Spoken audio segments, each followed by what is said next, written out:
மற்றொரு power tax நிகழ்ச்சியின் மூலமாக உங்கள் அனைவரையும் சந்திப்பதில் மகிழ்ச்சி. இன்றைய பவர் டாக்ஸ் நிகழ்ச்சியிலே கனடாவினுடைய பிரதான எதிர்க்கட்சியாக விளங்கக்கூடிய கன்சர்வேட்டிவ் கட்சியினுடைய தலைமைத்துவத்தை மீளாய்வு செய்தல், மீள் உறுதி செய்தல் என்ற அடிப்படையிலே இடம்பெற்ற வாக்கு தொடர்பாகவும் அதனை தொடர்ந்து எதிர்காலத்தில் கன்சர்வேட்டிவ் கட்சியினுடைய அரசியல் சார்ந்த மைய அரசியல் சார்ந்த பங்களிப்பு எவ்வாறு இருக்கப் போகிறது என்பது தொடர்பாகவும் நாங்கள் கருத்தாளர்களுடைய கருத்துக்களை உள்வாங்கிக் கொண்டு பேசிக்கொள்ளவிருக்கிறோம். கனடாவை பொறுத்தவரையிலே ஒரு இடர்காலத்தை எதிர்கொண்டிருக்கிறது. இந்த இடர்காலம் என்பது நாங்கள் தனியாக பொதுமைப்படுத்தி விடப்பட முடியாத அளவுக்கு பொருளாதார ரீதியாக, அரசியல் ரீதியாக, அதே நேரத்தில் இராணுவம் துறை சார்ந்த, படைத்துறை சார்ந்தும், அத்தோடு இறையாண்மை சார்ந்தும் பல்வேறு முனைகளிலே நெருக்கடிகளை எதிர்கொண்டு வருகின்ற காலகட்டத்திலே நாங்கள் பயணித்துக் கொண்டிருக்கிறோம். கடந்த ஆண்டு இடம்பெற்ற தேர்தலில் மாகாணி தலைமையிலான லிபரல் கட்சி ஆட்சி அமைத்துக் கொண்டாலும் கூட அவர்கள் இன்னமும் சிறுபான்மையாக இருக்கிறார்கள். பெரும்பான்மைக்கு நெருங்கிய எல்லையிலே அவர்கள் இருக்கின்ற போதிலும் கூட இந்த இடர்காலத்திலே அவர்களுடைய ஆட்சியை சுமூகமாக கொண்டு செல்ல முடியுமா என்ற கேள்வியை தோக்கியிருக்கிறது. குறிப்பாக பிராந்திய வல்லரசாக, உலக வல்லரசாக கனடாவினுடைய நெடுங்கால நேச சக்தியாக விளங்கிய அமெரிக்கா இப்பொழுது கனடாவுக்கு எதிராக திரும்பி இருக்கக்கூடிய சூழ்நிலையிலே அன்றாடம் நெருக்கடிகளை அது எதிர்கொண்டு வருகிறது. வரிப்போராக ஆரம்பித்து இப்பொழுது பல முனைகளிலும் அரசியல் சார்ந்து நெருக்கடிகளை அமெரிக்கா மூலமாக கனடா எதிர்கொண்டு வருகின்ற நிலையிலே இவை சார்ந்து நாங்கள் பேசிக்கொண்டிருக்கிறோம், கருத்தாளர்களுடைய கருத்துக்களை இணைத்துக் கொண்டு. இன்றைய நிகழ்ச்சியிலே கருத்தாளர்கள் ரதன் ராகு, ராம் செல்வராஜா மற்றும் லங்கதாஸ் பத்மநாதன் ஆகியோர் இணைந்திருக்கிறார்கள். முதலில் ரதன் ராகு, கன்சர்வேட்டிவ் கட்சியினுடைய தலைமையை உறுதி செய்யும் அடிப்படையிலே இடம்பெற்ற வாக்களிப்பினுடைய முடிவை நாங்கள் பார்த்திருக்கிறோம். 87.4% ஆதரவை, பேராளர்களுடைய ஆதரவை பெற்று பியப்போலியேவ் அவர்கள் அந்த பதவியை உறுதி செய்திருக்கிறார். இந்த முடிவு வெளிப்படுத்தும் செய்தி என்ன?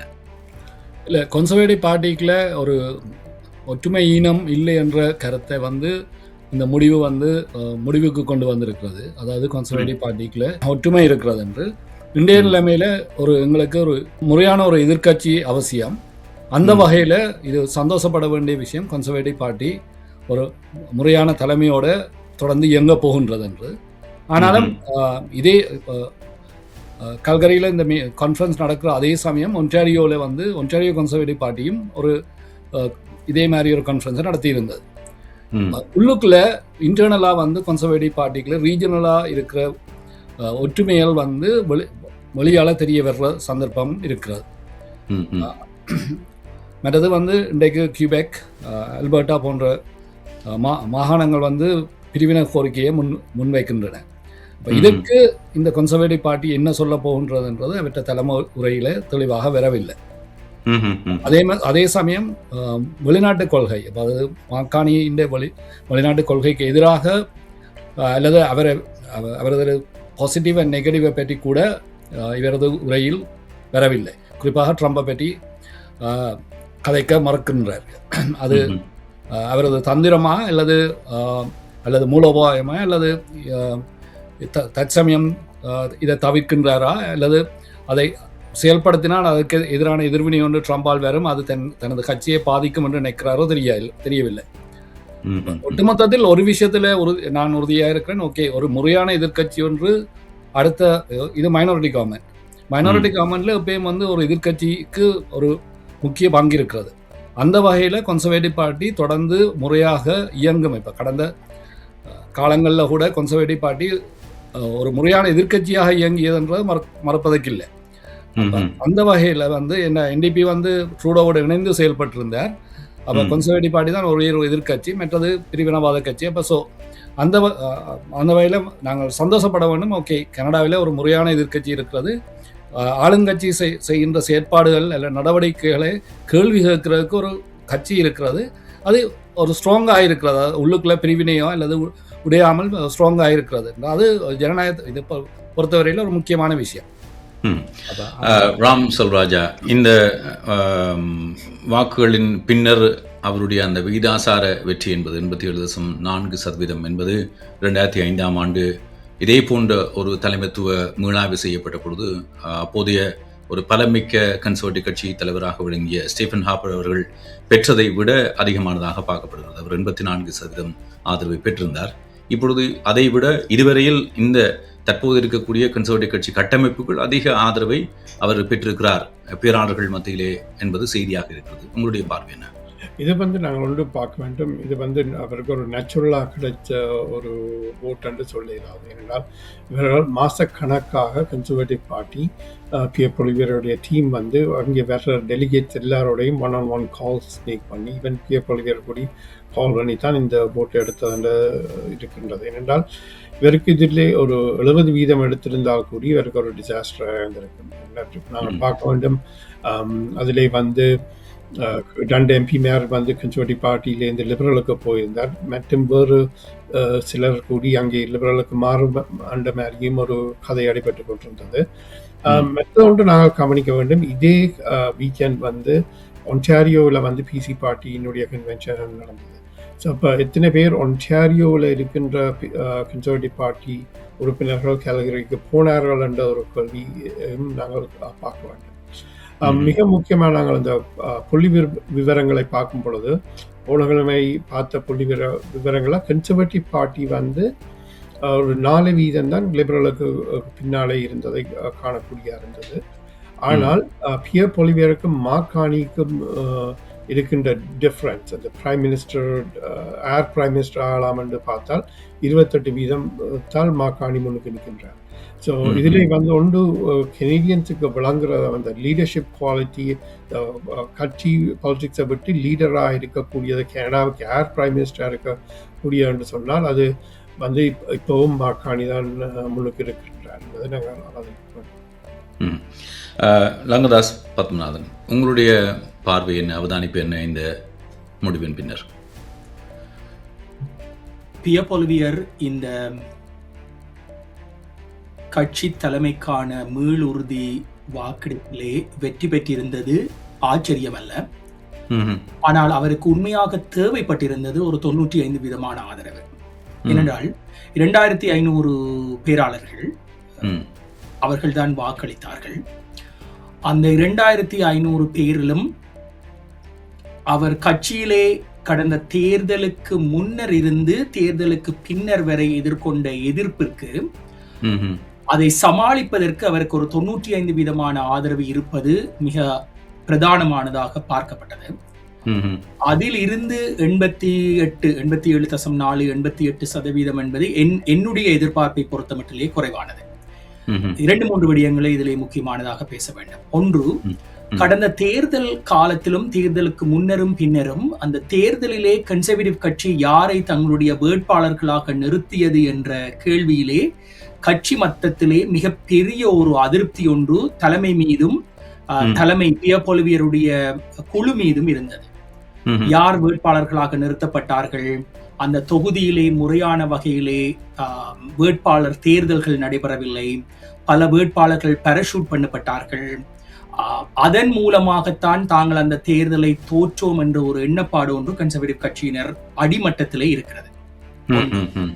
இரண்டாவது, இந்த தலைமை மீளாய்வு என்பது கல்கரியிலே நடைபெற்றது. பியர் பொலிவியரை பொறுத்தமட்டிலே மிக பெரிய ஒரு ஆதரவு நிலை ஒன்றை அவருக்கு கொடுத்திருந்தது. ஒட்டாவாவிலே தன்னுடைய பல வருடங்களாக தான் வைத்திருந்த தொகுதியை தோற்ற பியர் பொலிவியர் கல்கரியில் சென்று அங்கே பாதுகாப்பானதாக கருதப்பட்ட ஒரு தொகுதியில் தான் இடைத்தேர்தலில் வெற்றி பெற்று மீண்டும் நாடாளுமன்றத்துக்கு செல்ல வேண்டிய ஒரு நிலை ஒன்று ஏற்பட்டது. அதே அல்பர்டா மாகாணத்திலே அவர் இந்த மீளாய்வு கட்சியினுடைய மீள் தலைமை உறுதிப்பாட்டை எதிர்கொண்டது என்பது அந்த தேர்தல்கள் வாக்கெடுப்புகள் ஆரம்பிப்பதற்கு முன்னரே அவருக்கு அது ஒரு அட்வான்டேஜ் ஒன்றை கொடுத்திருந்தது. ஆகவே பியர் பொலிவியர் கட்சியினுடைய தலைமையை வெற்றி பெற்றிருக்கிறார், உறுதிப்படுத்தி இருக்கிறார், வெற்றி பெற்றிருக்கிறார் சொல்லக்கூடாது, உறுதிப்படுத்தி இருக்கிறார். ஆனால் அவர் கனேடியர்களை வெற்றி பெற்றாரா என்ற கேள்வி ஒன்றுதான் இங்கே முக்கியமானதாக இருக்கிறது. அது ஒரு பொது தேர்தலிலே தான் தெரிய வேண்டி வரும். ஆகவே பிரதன் சொன்னதிலிருந்து எனக்கு ஒரு விடயத்திலே மாறுபட்ட கருத்து இருக்கிறது. ஏனென்றால் எதிர்கட்சி ஒன்று இருக்கிறது, அது உறுதியான ஒரு எதிர்கட்சியான்னு சொல்லி சிறுபான்மை அரசாங்கத்திலே உறுதியான எதிர்கட்சி மிக முக்கியமானது. ஆனால் அந்த உறுதியை கன்சர்வேட்டிவ் கட்சியினால் வழங்க முடியுமா என்ற ஒரு கேள்வி ஒன்று இருக்கிறது. பியர் பொலிவியரினால் கட்சியினுள்ளே அவர் மீதும் குறிப்பாக அவருடைய குழுவினர் மீதும் இருக்கின்ற அதிருப்தியை கடந்த தேர்தல் காலத்திலே நடைபெற்ற பல குளறுபாடுக்கான அதிருப்தியை நிவர்த்தி செய்ய முடியுமா என்பதைத்தான் வருகின்ற மாதங்கள், சில வேளைகளிலே ஆண்டுகள், இந்த அரசாங்கம் எவ்வளவு காலம் நீடிக்குது என்பதை பொறுத்து அது உறுதிப்படுத்த இருக்கிறது. பியர் பொலிவேரை பொறுத்த மட்டிலே ஒரு இடைக்கால வெற்றி என்று வேண்டுமென்றால் இதை வைத்துக் கொள்ளலாம். சரி, ரதன், ரங்கதாஸ் குறிப்பிட்ட பதில் நீங்கள் முன்னர் தெரிவித்த விடயத்தின் அடிப்படையிலிருந்து அடுத்த கேள்வியை தருகிறேன். நீங்கள் ஒரு பலமான அல்லது உறுதியான எதிர்க்கட்சியாக அல்லது எதிர்க்கட்சியினுடைய தலைவராக பியர் பொலிவேர் தன்னை நிலைநிறுத்தி இருக்கிறார் இந்த வாக்கெடுப்பின் மூலமாக சொன்னீர்கள். ஆனால் நாங்கள் கடந்த காலத்தை பார்க்கிற பொழுது, கடந்த ஆண்டு தேர்தல் இடம் பெறுவதற்கு ஒரு சில மாதங்கள் முன்னர் வரை பியர் பொலிவேர் அடுத்த பிரதமர் என்று பெரும்பாலும் உறுதி செய்யப்பட்ட ஒரு சூழல் இருந்தது. லிபரல் கட்சியை சார்ந்த அப்போதைய பிரதம மந்திரி ஜஸ்டின் ட்ரூடோ அவர்களுக்கு எதிராக மக்களுடைய வெறுப்புணர்வு அதிகம் பிரதிபலிக்கப்பட்டது. ஆனால் அதே சமகாலத்தில் அந்த அத்தனை வெறுப்பையுமே தன் பக்கம் ஈர்த்த ஒரு தலைவராக பியர் பொலிவேர் விளங்கினார். ஆனால் திடீரென்று அங்கே லிபரல் கட்சியிலே ஒரு தலைமைத்துவ மாற்றம் ஏற்பட்டவுடன் பிரதம மந்திரியாக இருந்த ஜஸ்டின் ட்ரூடோ பதவி விலகி மாகாணி அவர்கள் புதிய தலைமையை ஏற்று பிரதமராக வந்த பின்னர் அந்த நிலை மாறிவிட்டது. அதற்கு பின்னரான இந்த கிட்டத்தட்ட ஒரு வருட காலத்தை நாங்கள் பார்ப்போமாக இருந்தால், ஒரு வருடமாகவில்லை, அந்த ஒரு அனலமாக பார்ப்போமாக இருந்தால், இதுவரை காலமும் பியர் பொலிவேர் ஒரு எதிர்க்கட்சி தலைவராக இருக்கின்ற காலத்திலே எதை சாதித்திருக்கிறார்? இல்லை, கேள்வி இதுதான். அதாவது ஒரு எதிர்க்கட்சி என்றது இப்போ பொலிவேராவை பொறுத்தவரையில் அவர் ஒரு எதிர்க்கட்சி தலைவராகத்தான் இருக்க முடியும்.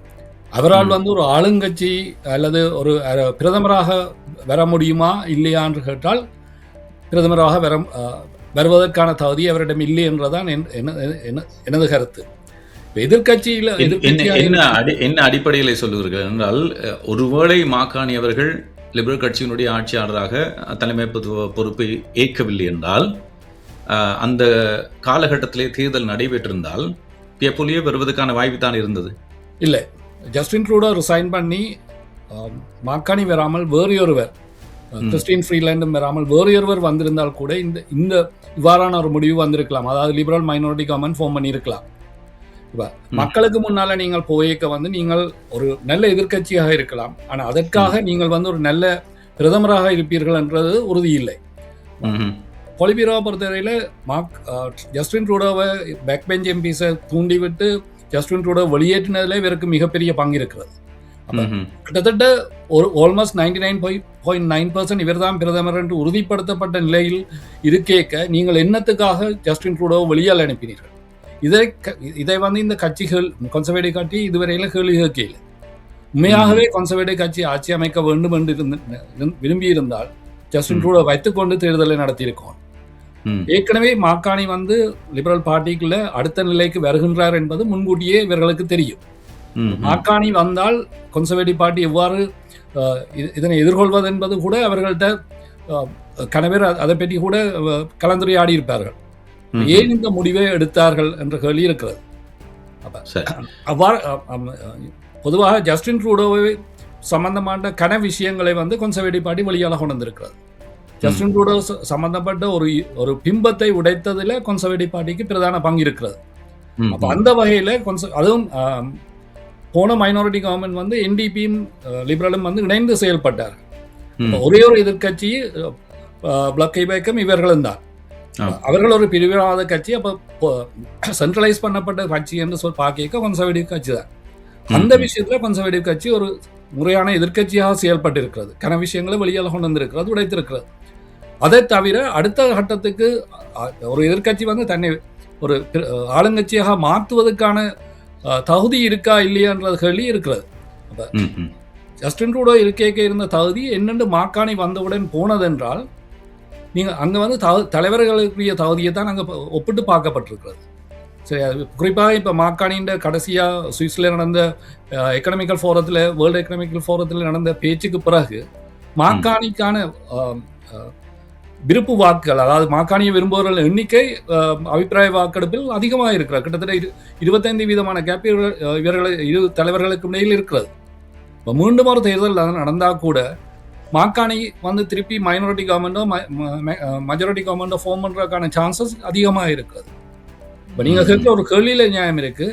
இந்த ஒரு வருஷத்துல அல்லது இந்த கடைசி இவர் வந்து தலைவராக வந்து ஒரு 5 வருடத்துல என்ன சாதித்தார், அதாவது ஆளுங்கட்சியாக இந்த கட்சியை மாற்றுவதற்கு என்ன சாதித்தார் என்றால் ஒன்றும் இல்லை. ராம், அதனோடு தொடர்பான கேள்விதான். ஒன்று, அவர் பிரதமராக வரப்போகிறார் என்று இருந்த சூழல் இருந்து அவர் ஆட்சி அமைக்க முடியாத சூழலுக்கு சென்றார்.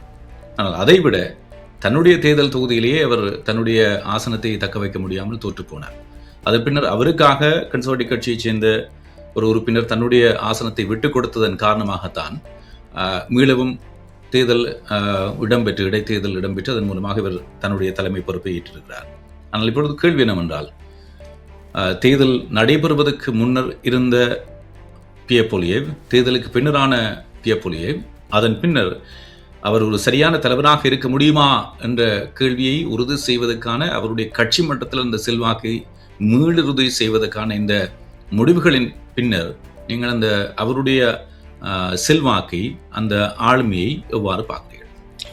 ஸோ நாங்கள் வந்து பார்க்க வேண்டும் என்னென்றால், அந்த பிசி பார்ட்டி என்று நாங்கள் சொல்லும் பொழுது இப்போ இருக்கின்ற பிசி பார்ட்டி மெம்பர்ஸ் வந்து மெஜாரிட்டி வந்து ஒரு ரைட் விங் ஆனவர்களாக தான் இருக்கின்றார்கள். ஸோ அந்த கண்ணோட்டத்தோடு நாங்கள் பார்க்க வேண்டும். ரதன் சொன்னது போல் இவர் வந்து ஒரு ஆளுங்கட்சியாக மாற வேண்டும் என்றால் அந்த ஒரு ஸ்விங் ஓட்டர்ஸ் அவை எடுக்க வேண்டிய ஒரு சூழ்நிலை, அதாவது லிபரல் கட்சியிலேருந்து கொஞ்சம் ஓட்டர்ஸை பறிக்க வேண்டிய ஒரு சூழ்நிலை இருக்கின்றது. மிக முக்கியமாக நாங்கள் ஒன்று பார்க்க வேண்டும், பியர் பொலிவேருடைய மெசேஜிங் வந்து எலெக்ஷனுக்கு பிறகு பெருசாக மாறவில்லை என்றுதான் நான் பார்த்து, கொஞ்சம் சாஃப்ட்வேராக இருந்தது, ஆனால் பெருசாக மாறவில்லை. ஸோ கட்டாயம் அவர்கள் அந்த மெசேஜிங்கை மாற வேண்டிய ஒரு சூழ்நிலை இருக்கின்றது என்றால், இப்போ நீங்கள் பார்க்குறீங்க என்றால் ஈவன் கன்சர்வேட்டிவ் கட்சியில் கூடி சொல்லுவார்கள், பியர் பொலிவேருக்கு இந்த பார்லிமெண்ட் எம்பியை விட்டால் வேறு தொழில் சரியாக ரைட், அவராக இருக்கலாம், ஈவன் ஆண்ட்ரூ ஷியராக இருக்கலாம் பழைய தலைவர், இவர்கள் எல்லாரும் வந்து ஒரு கரியர் பொலிட்டிஷியன்ஸாக வந்து விட்டார்கள். அந்த ஒரு வெறுப்பு கூடி ஒரு சில கன்சர்வேட்டிவ் பார்ட்டி மெம்பர்ஸோடு இருக்கின்றன, இந்த சாஃப்ட் கன்சர்வேட்டிவ்ஸ். அந்த இதில் மற்றது வந்து இவர் வந்து ஒரு அந்த லீடர்ஷிப் அண்டு வரும் பொழுது மார்க் கார்னி வந்து ஒரு well establish respected leader. So doesn't matter, நீங்கள் ஈவன் கன்சர்வேட்டிவ்ஸ் கூடி அவரை இதானுவார், ரெஸ்பெக்ட் பண்ணுவார். லிபரல் கட்சிக்கு இருக்கின்ற ஒரு அட்வான்டேஜ் என்னன்னா, அவர்கள் வந்து லெஃப்ட்டுக்கும் போகலாம், ரைட்டுக்கும் போகலாம், ரைட். இப்போ இந்த காற்று எங்கே அடிக்குதோ அந்த பக்கம் மாதிரி போகிறதுக்கு அவைக்கு ஒரு அபிலிட்டி இருக்குது. அந்த அபிலிட்டியில் நீங்கள் பார்க்கலாம். இப்போ அஃபோர்டபிலிட்டி கிரைசிஸ் எல்லாருக்கும் தெரியும் இருக்கின்றதுன்ற ஒரு சூழ்நிலை இருக்கின்றது. இப்போ மார்க்கானி அதுக்கு ஜிஎஸ்டியை திருப்பி கொடுக்குறேன்னு சொல்லியிருக்காங்க. இப்போ இந்த டிஃபென்ஸ் ஸ்பெண்டிங் அதில் பார்த்தீங்கன்னா கன்சர்வேட்டிவ் பார்ட்டியை விட லிபரல் கட்சி வந்து மும்முரமாக நிற்குது. அந்த கெனடியன் இண்டஸ்ட்ரீஸை நாங்கள் சேவ் பண்ணணும், டிஃபென்ஸ் ஸ்பெண்டிங்கை கூட்டணும்ன்ற ஒரு இதில் உண்மையாக பார்த்தால் அந்த விஷயங்களில் லிபரல் கட்சி வந்து கன்சர்வேட்டிவ் கட்சி மேலே தான் இயங்குகின்றோம்.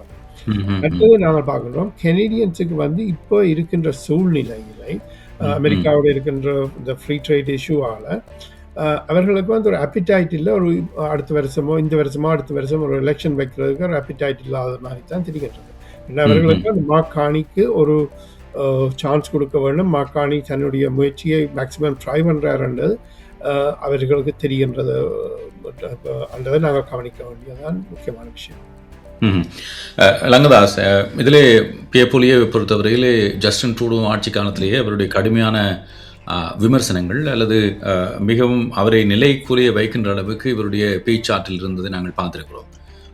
பிரதானமாக பொருளாதார லிபரல் கட்சி தவறான பொருளாதார கொள்கையை கடைபிடிக்கிறது, குடிவரவு கொள்கையை கடைபிடிக்கிறது, ராஜாந்திர அடிப்படையில் செய்யப்படுகிறது என்பதை கடந்து ஒரு சாமானிய மனிதனுடைய மனங்களை துளைத்து செல்லக்கூடிய வகையிலே அவர் இந்த ஒவ்வொரு சாமானியனுடைய சேமிப்பை மையமாக கொண்டு அவருடைய பிரச்சாரம் சென்றது. அது பெருவாரியாக ஏற்றுக்கொள்ளப்பட்ட ஒன்றாகத்தான் பார்த்தோம். ஆனால் தேர்தல் நிலவரம் மாற்றமாக வந்தது, அவருடைய தலைமைத்துவத்துக்கு ஆபத்தாக வந்தது. ஆனால் அந்த நிலைப்பாட்டிலிருந்து அவர் மாறுபடவில்லை.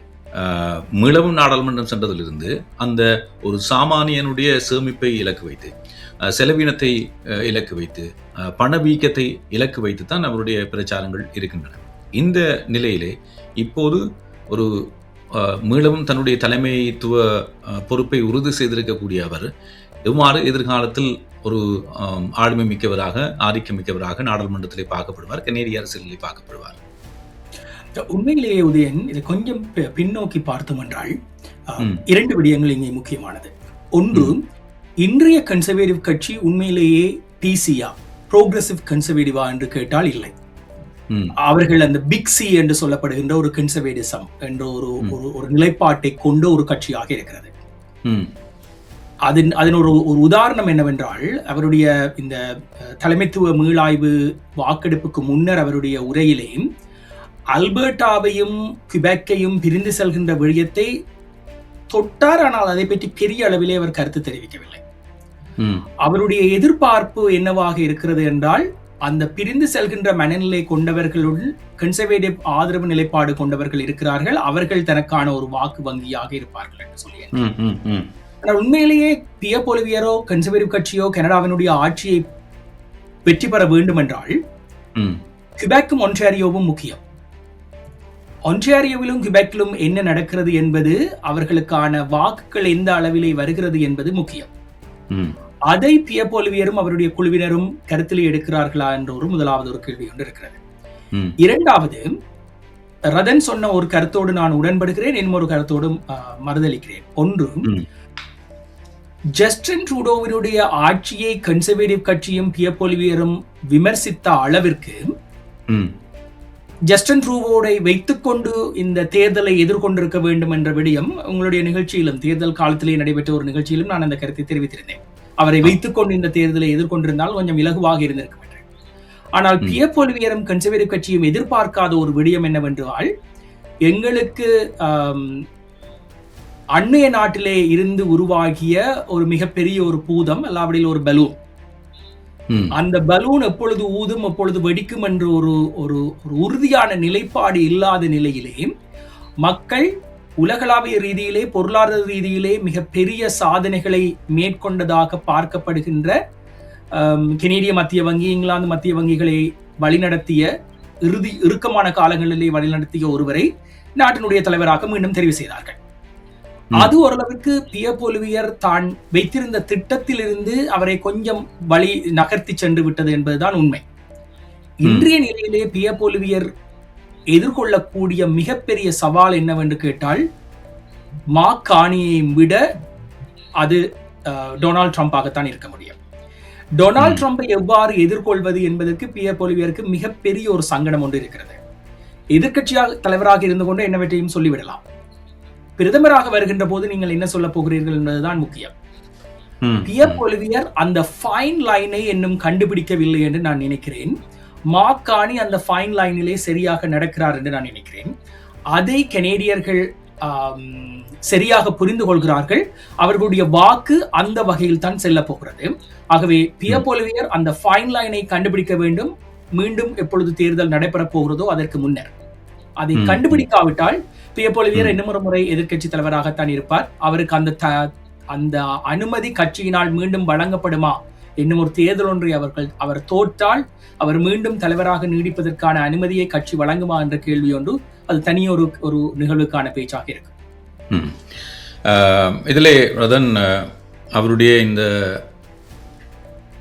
தலைமைத்துவத்துக்கான வாக்கெடுப்பு இடம்பெற்ற சமகால பகுதியிலே கனடாவினுடைய இறையாண்மையை கேள்விக்குள்ளாக்கும் அல்லது ஒரு நெருக்கடி நிலையை ஏற்படுத்தும் வகையிலே அல்பர்டா விவகாரம் சூடுபிடித்திருக்கிறது. அவர்கள் தனிநாடு வேண்டும் என்ற கோரிக்கை வலுப்பெற்று அமெரிக்காவினுடைய ஆதரவை அவர்கள் பகிரங்கமாக கோருகின்ற அளவுக்கு சென்றிருக்கிறார்கள்.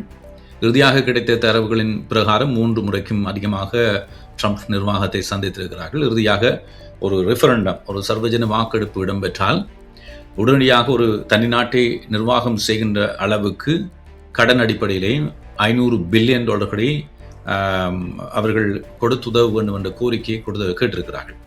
இது நான் நினைக்கிறேன் கனடா என்ற ஒருமைப்பாட்டுக்கு ஏற்பட்டிருக்கக்கூடிய ஒரு அச்சுறுத்தல் நிலவரம்.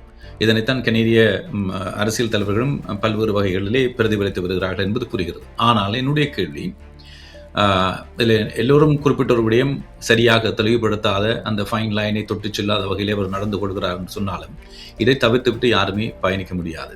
அல்பர்டாவை பொறுத்தவரையிலே அவர்களுடைய இந்த தனிநாட்டு கோரிக்கைகளுக்கு மத்தியிலே கன்சர்வேட்டிவ் கட்சி எவ்வாறான நிலைப்பாட்டை பிரதிபலிப்பதாக நீங்கள் உணர்கிறீர்கள்? எவ்வாறு அவர்கள் பிரதிபலிக்க வேண்டும் என்று நீங்கள் கருதுகிறீர்கள்? இல்லை, முதலாவது கேள்வி வந்து இதுவரையில் கன்சர்வேட்டிவ் கட்சி வந்து மிக தெளிவாக ஒரு கருத்தை முன்வைக்கவில்லை. அதாவது அல்பர்டா இந்த பிரிவினவாதிகளுக்கு எதிரான ஒரு கருத்தை, அதாவது அல்பர்டா பிரிவினவாதிகள் ஏன் பிரியக்கூடாது, அதாவது அல்பர்டா கனடாவோட இணைந்திருக்கணும், அதாவது இந்த பிரிவினவாதிகள் சம்பந்தமாக கன்சர்வேட்டிவ் பார்ட்டி இதுவரையில் உறுதியான ஒரு கருத்தை முன்வைக்கவில்லை. முதலாவது பிரச்சனை. இரண்டாவது பிரச்சனை வந்து இந்த பிரிவினை கடந்த காலங்களில் இருந்து இந்த பிரிவினவாதம் நடைபெற்று பியர் எலியட் ட்ரூடோன்ற காலத்திலிருந்து இந்த பிரிவினவாதங்கள் ஈவன் பயங்கரவாதமாக கூட நிகழ்ந்தது. அதே கியூபெக்கில் இருந்து வந்த பிரதமர் தான் பியர் எலியட் ட்ரூடோ. அவர் வந்து அங்கே இருக்கிற ஒரு ஆயுத போராட்டத்தை கூட முடக்கின ஒருவர். நோமெரஹாவ் வந்து கன்சர்வேட்டிவ் பார்ட்டி லீடர் வந்து இப்போ அல்பர்டாவிலிருந்து தான் எம்பியாக வந்திருக்கிறார்.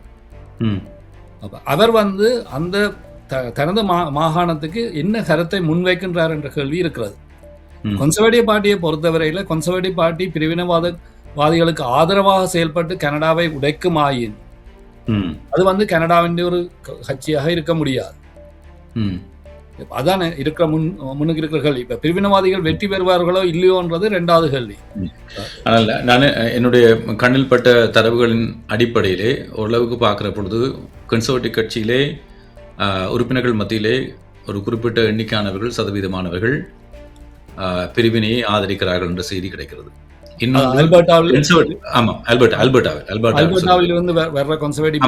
முடிக்கிறேன். அதை விட அல்பர்டாவில் வசிக்கக்கூடிய கன்சர்வேட்டிவ் கட்சியினுடைய ஆதரவாளர்கள் வாக்காளர்கள் மத்தியிலே கிட்டத்தட்ட 49% மத்தியிலே இந்த பிரிவினைக்கு ஆதரவான நிலைப்பாடு இருப்பதாகவும் 45% எதிர்க்கிறார்கள் என்ற ஒரு தரவும் இருக்கிறது கணிப்பீடுகளின் அடிப்படையில். இது எவ்வளவு தூரம் சரியாக இருக்கும் என்பதற்கு அப்பால் நான் சொல்ல வருகின்ற விடயம் என்னவென்றால், கன்சர்வேட்டிவ் கட்சியிலே ஒரு குழப்பம் இருக்கிறது. அங்கும் பாயலாம் இங்கும் பாயலாம் என்ற நிலை இருக்கிறது. இதை நீங்கள் எவ்வாறு பார்க்கிறீர்கள்? இல்லை, இப்போ தற்பொழுது ஒரு தேர்தல் நடைபெற்றால் கன்சர்வேட்டிவ் கட்சி வந்து இந்த பிரிவினவாதத்தை முன்வைத்து தேர்தலில் வெற்றி பெறும் என்றால், அதாவது அல்பர்டாவில் கூடுதலான சீட்ஸை வெற்றி பெறுமாயின் அது வந்து கனடாவை பிரிக்கிறதுக்கான ஒரு நிலைக்குத்தான் தள்ளப்படும். கன்சர்வேட்டிவ் பார்ட்டி வந்து தெளிவாக கருத்தை முன்வைக்க வேண்டும். இப்போ கன்சர்வேட்டிவ் பார்ட்டி இப்போ இருக்கிற கன்சர்வேட்டிவ் பார்ட்டி வந்து ரிஃபார்ம் பார்ட்டியின் மேர்ஜால தான் வருகிறது. ரிஃபார்ம் பார்ட்டி வந்து ஒரு இனவாத கட்சியாகத்தான், நிறவாத கட்சியாகத்தான் இருந்தது. அப்ப கூடுதலான ரிஃபார்ம் பார்ட்டி மெம்பர்ஸ் அல்பர்டாவிலிருந்து தான் வந்தவர்கள். அப்போ அந்த வகையில் வந்து இந்த பிரிவினவாதத்துக்கு ஆதரவாக அல்பர்டாவில் கன்சர்வேட்டிவ் பார்ட்டி உறுப்பினர்கள் இருப்பது என்பது ஆச்சரியத்துக்குரிய விடயம் இல்லை. சரியா, அது அவர்கள் அப்படித்தான் இருப்பார்கள். இப்போ கேள்வி வந்து கன்சர்வேட்டிவ் பார்ட்டி என்ன கருத்தை முன்வைக்கின்றது என்று. இப்போ 49% என்றது இப்போ வேறு இடத்துல 30-35% என்றார்கள். இது போன்ற பல விஷயங்கள் இருக்கிறது. அப்போ மற்ற நீங்கள் எந்த சாம்பிளுக்குள்ள போய் எடுத்தியல் என்ற பிரச்சனையும் இருக்கிறது. அப்போ சிக்கல் அது இல்லை. ஆனால் கேள்வி வந்து இந்த கன்சர்வேட்டிவ் பார்ட்டி என்ன கருத்தை முன்வைக்கின்றது, அது வந்து இதுவரையில் தெளிவாக முன்வைக்கப்படவில்லை. அதாவது இந்த பிரிவினவாதத்துக்கு எதிராக இவர் முன்வைக்கலை. இப்போ ஏற்கனவே ட்ரம்ப்புக்கு எதிராக கூட கன்சர்வேட்டிவ் பார்ட்டி ஒரு தளம்பல் நிலையில இருக்கிறார்கள்.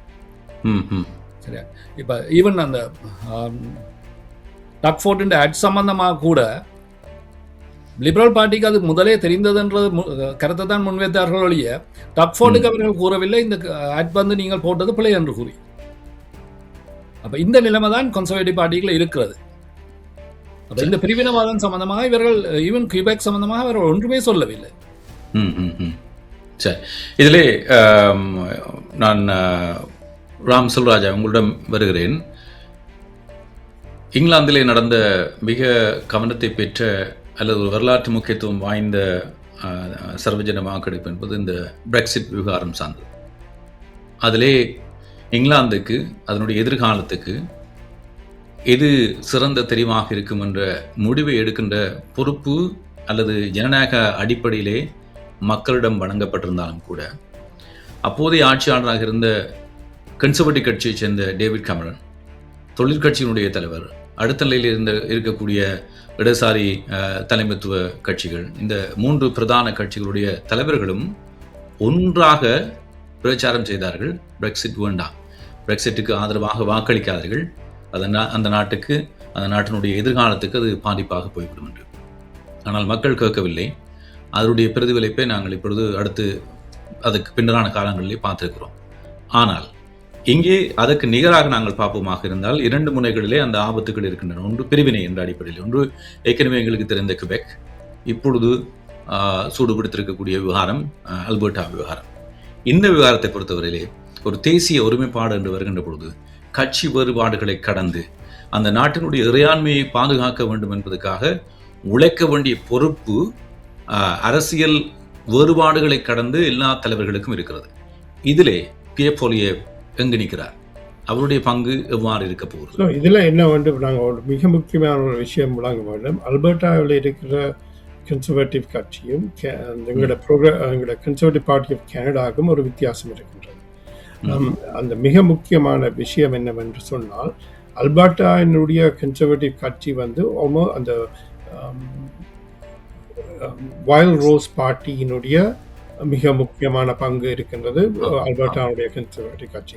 அப்பவும் வந்து ஹிஸ்டாரிக்கலாகவே ஈவன் கன்சர்வேட்டிவ் கட்சியும் வைல்ட் ரோஸ் பார்ட்டியும் இருக்கும் பொழுதும் அவர்களோட எக்ஸ்ட்ரீமிஸ்ட் ஒரு ரைட் விங்காக தாங்கள் அல்பர்டா ஒரு செப்பரேட்டாக இருக்க வேண்டும், நாங்கள் யூனிக் என்ற ஒரு சூழ்நிலையில் அவர்கள் இதென்று இயங்கிக் கொண்டிருக்கிறார்.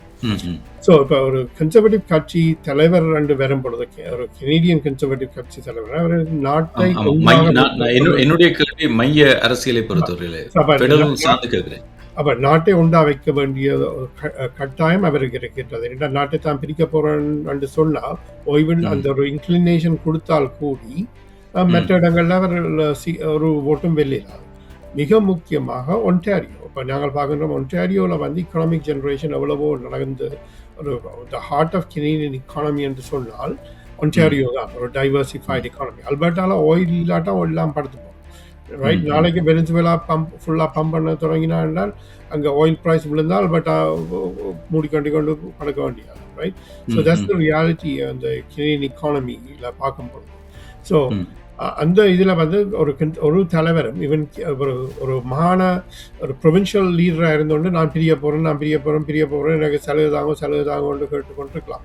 அதில் சக்ஸஸ்ஃபுல்லாக இருக்கிறது வந்து கிபெக், ரைட்? நாங்கள் பிரிய போகிறோம், எங்களை அண்ணன் உடனே ஒரு ஹெட் ஆஃபீஸ் அங்கே போவோம், ஒரு 4-10 பில்டிங்கள் அங்கே கட்டுப்படும், ஒரு ஜாப்ஸ் கிரியேட் பண்ணப்படும். அங்கே கிபெக்கை பொறுத்தவரையிலே அவ்வாறான ஒரு நிலையை தலைமையேற்று நடத்துகின்ற பொறுப்பு கிபெக்வா சார்ந்திருக்கிறது, பிளாக் கிபெக்வா சார்ந்து, அல்லது நீங்கள் சொல்லுகின்ற அந்த பிரிவினைவாத கட்சிகள் சார்ந்து இருக்கிறது. அது கன்சர்வேட்டிவ் கட்சி சார்ந்தோ லிபரல் கட்சி சார்ந்தோ NDP சார்ந்தோ இருக்கக்கூடிய ஒரு பிரச்சனை அல்ல. இங்கே மாகாண மட்டத்தில் இருக்கக்கூடிய முதல்வராக இருக்கக்கூடியவர் அவர் ஒரு கன்சர்வேட்டிவ், அதாவது வலதுசாரி தத்துவத்தை பின்பற்றக்கூடியவர்.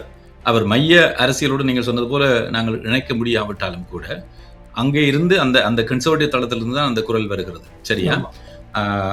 அவர் ஏற்கனவே பல நெருக்கடிகளை மத்திய அரசுக்கு கொடுத்து வந்திருக்கக்கூடிய சூழ்நிலையிலே மத்தியிலே இருக்கக்கூடிய பியர் போலியேவ் இனி எவ்வாறு செய்யப்பட போகிறார் என்பதுதான் என்னுடைய கேள்வி.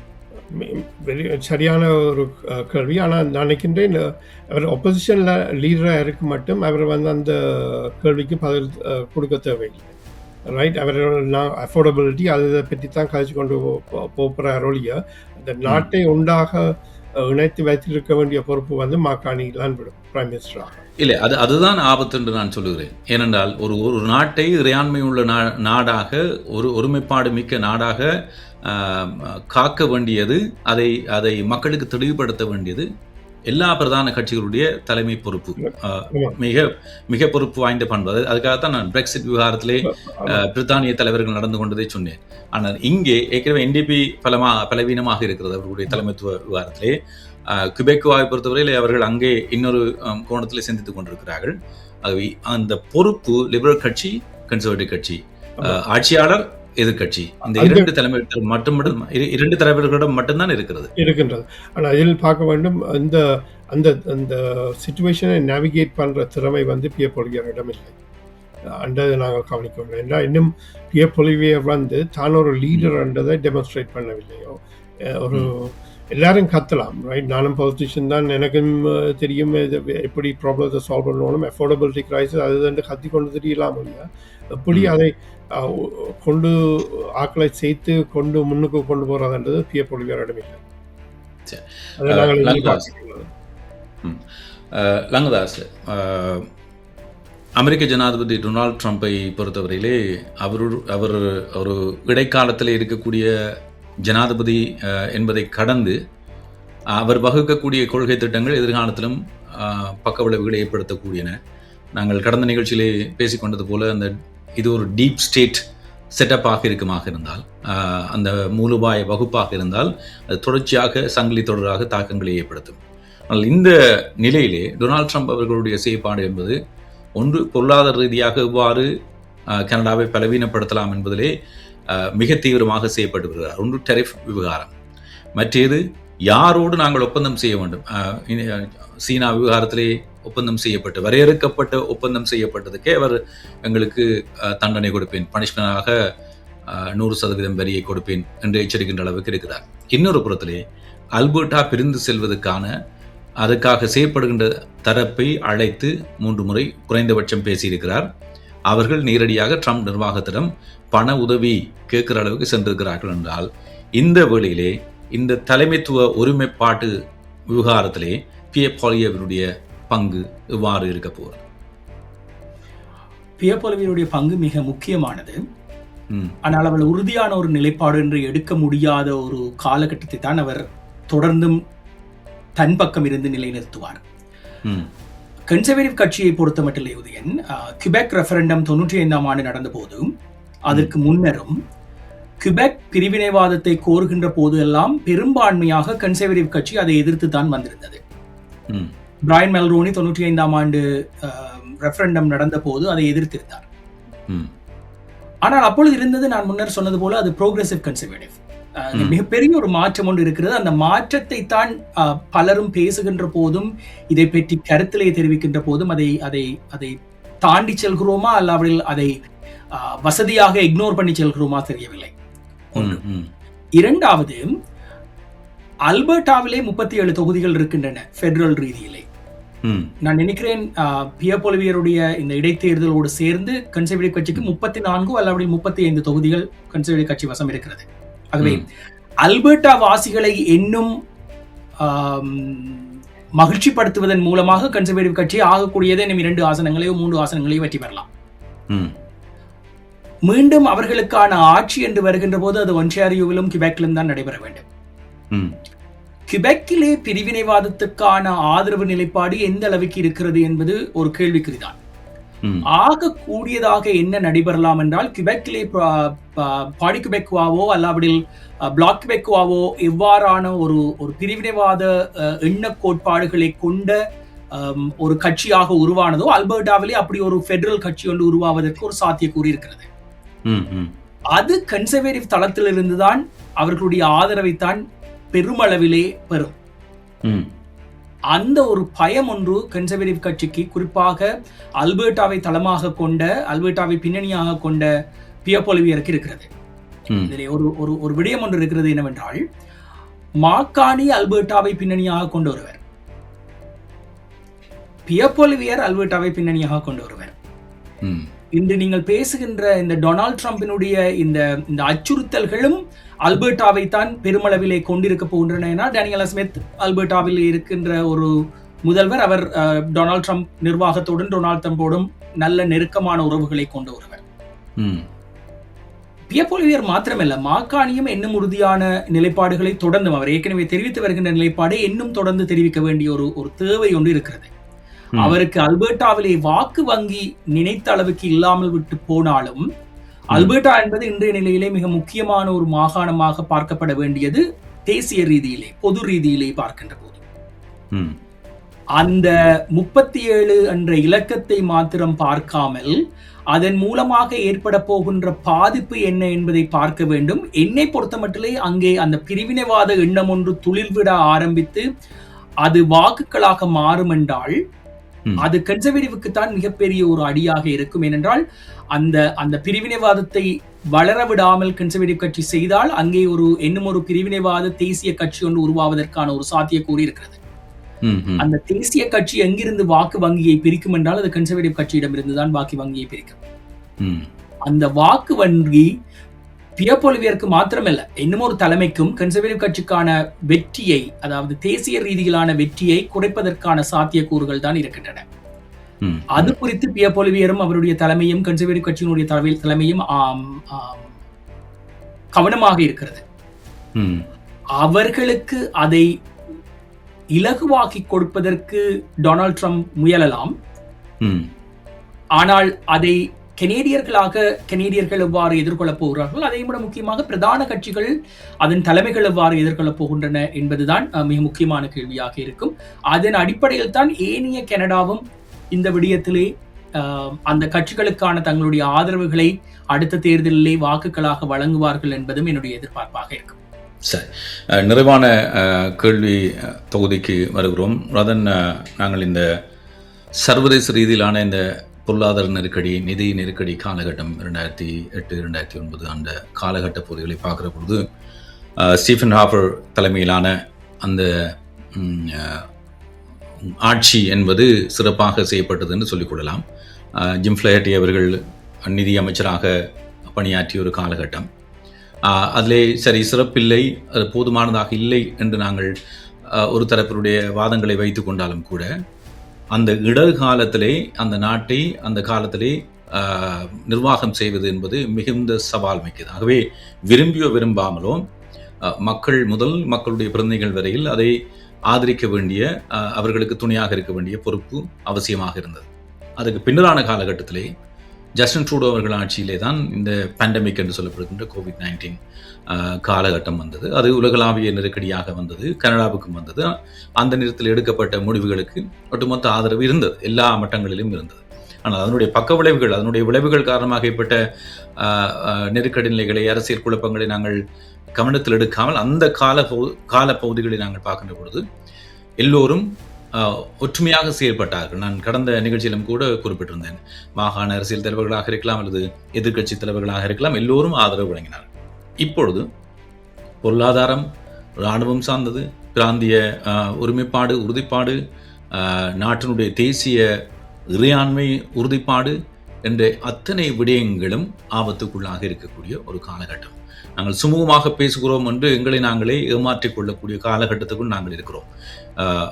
நிதி நெருக்கடி நிலை என்பது மிக பாரிய விளைவுகளை ஏற்படுத்த ஆரம்பித்திருக்கிறது. அது வீட்டு சந்தையாக இருக்கலாம், எங்களுடைய மளிகை பொருட்களுடைய பணவீக்க அதிகரிப்பாக இருக்கலாம், வாடகை விவகாரமாக இருக்கலாம். நாளாந்த அடிப்படையிலே மக்கள் அதனுடைய தாக்கத்தை, வலிகளை உணர ஆரம்பித்திருக்கக்கூடிய நிலையிலே இப்பொழுது கன்சர்வேட்டிவ் கட்சியிலிருந்து அண்மையிலே நாங்கள் 3 பேர் விலகினார்கள். 2 பேர் லிபரல் கட்சி பக்கம் சாய்ந்தார்கள். ஒருவர் தான் பதவி விலகுவதாக அறிவித்தார். மறுமுனையிலே லிபரல் கட்சி சிறுபான்மை நிலையிலே தான் இருக்கிறது. அப்போ இந்த நிலையிலே லிபரல் கட்சியினுடைய இந்த ஆட்சிக்கு எந்தளவு சவால் மிக்கவனாக பியர் போலியே விளங்குவார், அல்லது எதிர்காலத்திலே இந்த இடர்காலத்தை கடப்பதிலே அவர் துணையாக நிற்பாரா அல்லது எதிர்க்கக்கூடிய எதிர்ப்பரசியலை நோக்கி நகரப் போகிறாரா? மிகச் சுருக்கமானது. இல்லை, இன்றைக்கு இருக்கிற மிகப்பெரிய கேள்வி இன்னும் ஒரு 6 மாதத்தில் கியூஸ்மா அல்லது நார்த் அமெரிக்கன் ஃப்ரீ ட்ரேட், அதாவது நெகோசியேஷனுக்கு வருகிறது. இதில் கனடா மிக வெற்றி பெற வேண்டும், அல்லது கனடாவுக்கு இது சாதகமாக இருக்க வேண்டும். அதற்கான முயற்சியில் தான் மாக்காணி சைனாவோடையோ அல்லது பல நாடுகளோட அவர் டீல் மேக் பண்ணி கொண்டிருக்கிறார்கள். நீண்ட காலமாக நாங்கள் அமெரிக்காவை தான் டிபெண்ட் பண்ணி கொண்டிருந்தாங்க. இந்த நிலையை தனியாக கனடா மாத்திரமில்லை, பிரிட்டன் கூட இப்போ இன்றைக்கு சீனாவோட ஒரு டீலுக்கு போயிருக்கிறது. நீங்கள் குறிப்பாக இந்தியாவை பார்த்தா, இந்தியா ஒரு நாட்டோட தங்கிடாமல் பல நாடுகளோட, கல்ஃப் தொடக்கம் பல நாடுகளோட இந்தியா இன்றைக்கு ட்ரேட் டீல்ஸை மேக் பண்ணி கொண்டு இருக்கிறார்கள். அப்போ இந்த மாக்காணி செய்ய போகிற டீல்கள் எல்லாம் எவ்வளவு தூரத்துக்கு இந்த ஃப்ரீ ட்ரேடை கனடாவுக்கு சாதகமாக மாற்றுமோ இல்லையோன்றது மிகப்பெரிய அது இந்த பொருளாதாரத்துக்கு ஒரு மிக முக்கியமான விஷயமாக பார்க்கப்படுகிறது. இல்லை என்றால் நீங்கள் இந்த ஃப்ரீ ட்ரேடில் நாங்கள் எங்களுக்கு சாதகமாக இல்லாமல் குறிப்பாக டொனால்ட் ட்ரம்ப் முன்வைக்கப்படுற மில்க் மற்றது போன்ற விஷயங்களில் இருக்கிற கனடாண்ட கோட்பாடுகளை உடைக்க வேண்டும் என்று மாக்கானி அதை முன்வைத்தார் என்றால் கியூபெக்கில் அவர்களுக்கான ஓட்டுகள் குறையும். இன்றைக்கு மாக்கானியை பொறுத்தவரையில் மிகப்பெரிய சவால் இருக்கிறது, எப்படி இதை கொண்டு செல்வதென்றது. ஈவன் தோ அவர் வேர்ல்ட் வைடா சென்று அவரிடம் இருக்கக்கூடிய சவால் புரிகிறது. என்னுடைய கேள்வி என்னவென்றால், பியர் போலியேவ் தலைமையிலான கன்சர்வேட்டிவ் கட்சி இப்பொழுது இருக்கக்கூடிய நிலையிலே எதிர்காலம் சார்ந்து பயணிக்கின்ற பொழுது எவ்வளவு தூரம் மாக்காணி நிர்வாகத்துக்கு நெருக்கடி கொடுக்க போகிறது, அழுத்தம் கொடுக்க போகிறது? இல்ல, அவர்கள் அதை விட வேறு வழிகளிலே அவர்கள் உறுதுணையாக நிற்கக்கூடிய வாய்ப்பு இருக்கிறது. இல்ல, உறுதுணையாக நிற்க வேண்டிய அவசியம் இருக்கிறது. ஆனால் பொதுவாகவே கடந்த காலங்களில் நான் ஒரு விஷயத்தை கவனிக்கிறேன், இவர் தொடர்ச்சியாக விமர்சிக்கிறதுல தான் கவனம் செலுத்துகிறார் ஒழிய ஆக்கபூர்வமாக நாடு எப்படி முன்வைக்க வேண்டும் என்று அவர் ஒரு கருத்தை முன்வைக்கவில்லை. கடந்த தேர்தலில் கூட அவரது பிரச்சாரத்தில் அதுதான் வெளிப்பட்டது. அவர் முதல் ட்ரூடோவை விமர்சித்தார், பிறகு மாக்காணியை விமர்சிக்க தொடங்கினார். ஆனால் அவர் என்ன செய்வார் என்பது தெளிவாக வரவில்லை. அவரது தோல்விக்கு அதுவும் ஒரு காரணம். சரி, அப்ப அவர் தொடர்ச்சியாக ஒரு எதிர்க்கட்சி என்ற நிலைமையில தான் இருப்பார் ஒழிய அவர் எப்பயும் அடுத்த தேர்தலில் அல்லது தேர்தல் நடத்தப்பட வேண்டும், தான் வெற்றி பெற வேண்டும் என்பதில்தான் குறியாக இருக்கிறார் ஒழிய அவருக்கு வேறு எந்த விதமான நோக்கமும் இல்லை. அவர் அதனால தான் நான் அவரை முதலே சொன்னேன், அவர் ஒரு எதிர்க்கட்சிக்குரியவர் ஒழிய எதிர்க்கட்சி தலைவராக இருக்கக்கூடிய தகுதி இருக்கிறார் ஒழிய அவர் ஒரு தலைவராக மாறக்கூடிய அல்லது ஒரு பிரதமராக வரக்கூடிய நிலைப்பாடு அல்லது அவரிடம் இல்லை. அதுக்கான தகுதி கூட இல்லை என்றுதான் நான் கூறுவேன். ராம் செல்வராஜா, இந்த கட்சி தாவல் நிலவரம் தொடர்பாக நான் முன்னர் குறிப்பிட்டேன். இப்பொழுது போலியேவ் தன்னுடைய தலைமைத்துவம் சார்ந்து ஒரு புதிய வியூகத்தின் அடிப்படையிலே செல்வார் என்று வைத்துக் கொண்டாலும் கூட இனிவரும் காலத்திலே மாகாணி நிர்வாகத்துக்கு கன்சர்வேட்டிவ் கட்சியிலிருந்து ஏதாவது அழுத்தங்கள் வருமா, அல்லது கன்சர்வேட்டிவ் கட்சி மேலும் பலவீனப்படக்கூடிய வாய்ப்பு இருக்கிறதா? முன்னரை போன்ற கட்சி தாவல்கள் இன்னும் நடப்பதற்கான வாய்ப்புகள் இருக்கின்றன? என்னை பொறுத்தவரை நினைக்கின்றேன் கட்சி தாவல்களுக்கு கொஞ்சம் வாய்ப்புகள் இருக்குன்னு தான் சொல்லுவேன். ஆனால் இப்போதைக்கு அதுக்கான ஒரு ஏர்ஜென்சி இல்லை.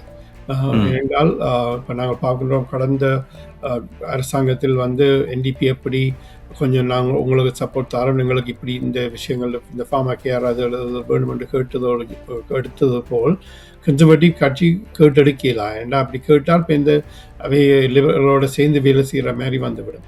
ஆனாலும் லிபரலை ஆளும் ஒப்போஸ் பண்ணியும் தண்ணியில்லாது. என்ன மக்கள் சொல்வார்கள், கனடாவுக்கு இப்போ வந்திருக்கின்ற ட்ரம்ப் பிரச்சனையால் நீங்கள் ஒன்றா சேர்ந்து வேலை செய்ய மொழிய பிரிந்து வேலை செய்யலான்ற ஒரு நிபந்தனையும் இருக்கின்றது.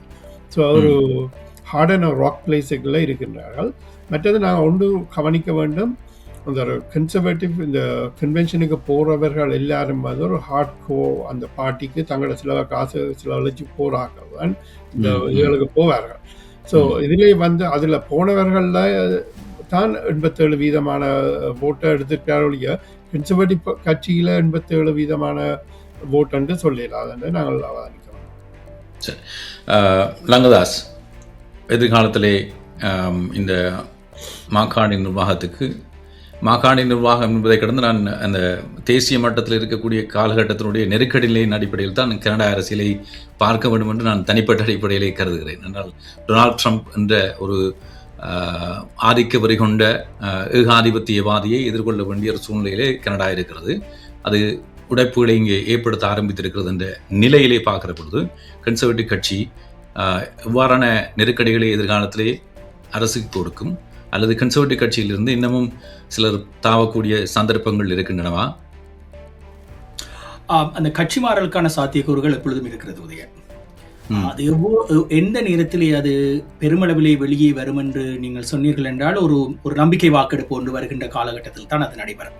உண்மையிலேயே இன்றைய நிலையிலே கன்சர்வேட்டிவ் கட்சியினுடைய நிலைப்பாடு என்னவாக இருக்கும் என்பதற்கு மிக பெரிய பின்னணியாக என்ன இருக்கும் என்றால், மிக விரைவிலே நடைபெற இருக்கின்ற இன்னும் அறிவிக்கப்படாத இடைத்தேர்தல்களிலே கன்சர்வேட்டிவ் கட்சி எந்த அளவில் ஆதரவை பெற முடியும் என்பதுதான் அவர்களுடைய அந்த மெஷரிங் டேப்பாக இருக்கும். கிறிஸ்டியா ஃப்ரீலாண்ட் பதவி விலகி இருக்கின்ற தொகுதியிலே இடைத்தேர்தல் அறிவிக்கப்பட வேண்டும். அது தவிர வெற்றிடமாக இருக்கின்ற தொகுதிகளுக்கான இடைத்தேர்தலும் அறிவிக்கப்பட வேண்டும். குறிப்பிட்ட காலத்துக்கு அந்த இடைத்தேர்தலை பிரதமர் அறிவிக்க வேண்டும்.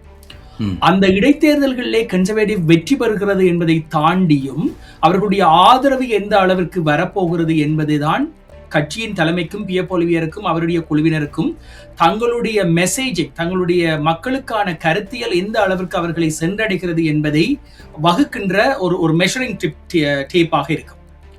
அதை வைத்துக் கொண்டுதான் அவர்கள் தங்களுடைய கருத்துக்களை தொடர்ந்து இந்த வகையிலே மக்களிடம் செலுத்த வேண்டும், என்ன மாதிரியான கருத்து மக்களை சென்றடைகிறது என்பதை முடிவு செய்வார்கள். ஒன்று.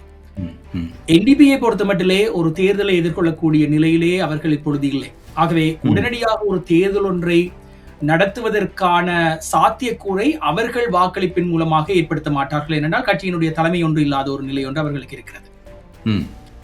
கன்சர்வேட்டிவ் கட்சியை பொறுத்த மட்டிலே மக்களுடைய ஆதரவு இந்த இடைத்தேர்தல்களிலே அவர்களுக்கு சாதகமான நிலையை தெரிவிக்காமல் விட்டால் அது தேசிய ரீதியிலான ஒரு கருத்து கணிப்பின் ஒரு அடிப்படையாகத்தான் அவர்கள் கட்சியின் மட்டத்திலே அதை எடுத்துக்கொள்வார்கள், அல்லாவிடில் எடுத்துக்கொள்ள வேண்டும்.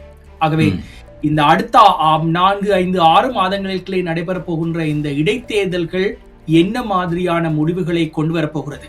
முடிவுகள் என்று நான் சொல்கின்ற போது ஆசன வெற்றிகள் மாத்திரமல்ல, எந்த அளவிலான என்ன எண்ணிக்கையிலே அந்த வாக்குகள் ஒவ்வொரு கட்சிகளுக்கும், பிரதான 2 கட்சிகளுக்கும் கிடைக்கப் போகிறது என்ற அடிப்படை தான் கன்சர்வேட்டிவ் கட்சியினுடைய பியர் பொலிவியருடைய அடுத்த நகர்வுகளின் அடித்தளமாக, அவர்களுடைய நகர்வுகளுக்கான மெஷரிங் டேப்பாக இருக்கும் என்பதுதான் என்னுடைய எதிர்பார்ப்பாக இருக்கும்.